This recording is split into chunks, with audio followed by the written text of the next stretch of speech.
रात बहुत गहरी थी। आसमान में चांद था, लेकिन उसकी रोशनी भी डर के मारे फीकी लग रही थी।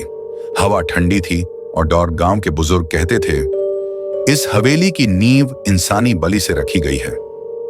करीब 100 साल पहले ठाकुर परिवार बहुत गरीब था। खेत सूखे पड़े थे, घर में अनाज का एक दाना तक नहीं था। घर के मुखिया थे हरिनारायण ठाकुर। एक अमावस की रात हरिनारायण ठाकुर जंगल के उस मंदिर में पहुंचे जहां जाने से पहले लोग भगवान को याद करते थे। तभी अंधेरे से एक भारी आवाज गूंजी, मांगो, क्या चाहिए? वो था काल देवता, शैतान का जीवित रूप। काल देवता ने सौदा रखा, हर 10 साल में अपने घर का सबसे छोटा बच्चा मुझे देना होगा। लालच जीत गया, इंसानियत हार गई। ठाकुर ने सौदा कबूल कर लिया। अब 100 साल बाद सौदे का समय फिर आ गया था। इस बार नाम था चिंटू, एक मासूम बच्चा जिसे नहीं पता था कि उसकी जिंदगी की कीमत किसी ने पहले ही तय कर दी है। रात के ठीक 12 बजे ठाकुर हवेली की दीवारें कांप उठी। तहखाने का दरवाजा, जिसे सालों से कभी नहीं खोला गया था, अपने आप चरमराने लगा। गौरी की नींद टूट गई। हवेली के अंदर घड़ी की टिक टिक अचानक रुक गई। हवा ठंडी नहीं, मुर्दों जैसी ठंडी हो गई थी। गौरी ने डरते डरते तेल का दिया उठाया और तहखाने की सीढ़ियों की तरफ बढ़ी। हर सीढ़ी पर ऐसा लग रहा था जैसे कोई पीछे से उसका नाम फुसफुसा रहा हो। गौरी। तहखाने की दीवारों पर खून से बने अजीब अजीब निशान थे। बीच में बना था एक बलि का चक्र और उसी चक्र के बीच पड़ा था एक पुराना तांत्रिक ग्रंथ। गौरी के हाथ कांपने लगे। उस ग्रंथ में लिखा था, काल देवता को दिया गया सौदा कभी टूट नहीं सकता। जो इसे तोड़ने की कोशिश करेगा, उसकी आत्मा भी उसी की हो जाएगी। गौरी की आंखों से आंसू बहने लगे। उसे अब पूरा सच पता चल चुका था। अचानक पूरी हवेली में एक जोरदार हंसी गूंज उठी।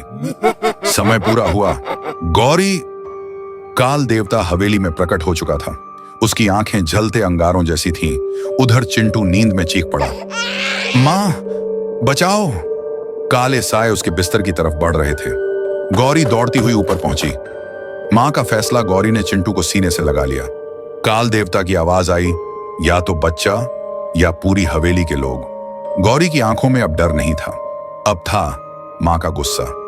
उसने मन ही मन फैसला कर लिया, शैतान से सौदा अब खत्म होगा। गौरी ने चिंटू को अपने पीछे छुपा लिया।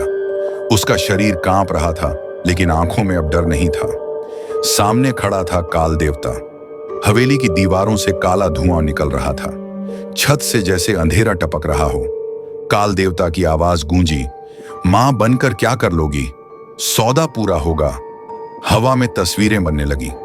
पिछले 100 सालों की कुर्बानियां, हर बच्चा, हर चीख, हर आंसू।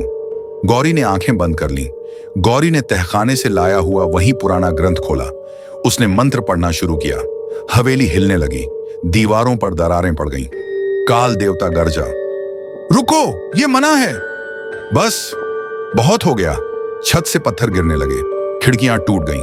हवेली में फंसे लोग चीखने लगे। काल देवता की ताकत कमजोर पड़ने लगी थी।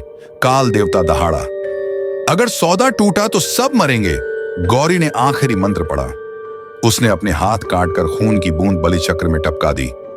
काल देवता चीख उठा, नहीं। गौरी गिर पड़ी। हवेली शांत हो गई। चिंटू रोता रहा, मां, उठो। गौरी जमीन पर गिरी पड़ी थी। हवेली में सन्नाटा था। केवल जलते दियों की फड़फड़ाहट सुनाई दे रही थी। काल देवता पीछे हट रहा था। उसके शरीर में दरारें पड़ने लगीं। यह संभव नहीं। उसकी आवाज पहली बार डर से कांप रही थी। काल देवता गरज कर बोला, सौदा तभी टूट सकता है जब कोई मां बिना लालच अपनी जान दांव पर लगाए। गौरी ने धीमी आवाज में कहा, तो आज यह सौदा खत्म होगा। गौरी के शरीर से तेज रोशनी फूटी। काल देवता चीखता हुआ पीछे गिर पड़ा। हवेली की दीवारों पर खून के निशान झलकर मिटने लगे। काल देवता चिल्लाया, मैं लौटूंगा। और अगले ही पल वह काले गड्ढे में समाता चला गया। तहखाने का द्वार हमेशा के लिए बंद हो गया। सुबह हो चुकी थी। पहली बार ठाकुर हवेली में चिड़ियों की आवाज गूंजी।